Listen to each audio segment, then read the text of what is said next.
Good afternoon everyone, mga kaplantita. Meron po akong ipapakita ulit sa inyo na halaman na itinanim ko. Ito po siya.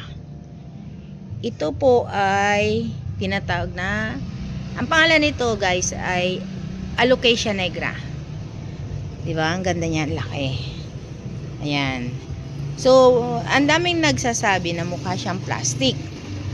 Sabi ko hindi, talagang natural siya. Lalo nung pinasok ko siya. Kasi lang nung pinasok ko kasi, parang medyo nagtampo. Kaya nilipat ko siya sa mas malaking, nasa ano na siya, ayan. Dinirekta ko na siyang tinanim sa lupa. So, ayun, umpisa na naman siyang lumago. Ayan, lumago siya. Diba, guys? So, ang ganda nito. Actually, maraming klase ang alocasia. Iba-ibang pangalan, pero as of now, ito ang meron ako. Ito ang tinatawag na Alocasia nigra. So, okay naman po siya kasi maganda siyang tingnan. Nakaka-overwhelm po. Lalo pag sobrang laki ng dahon talaga niya. Kasi ang previous na alaga ko nito before is halos lumaki siya ng doble kaysa dito. Yan, kita niyan. Mas lumaki siya ng doble kaysa dito.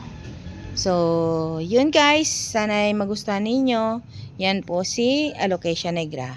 Thank you for watching.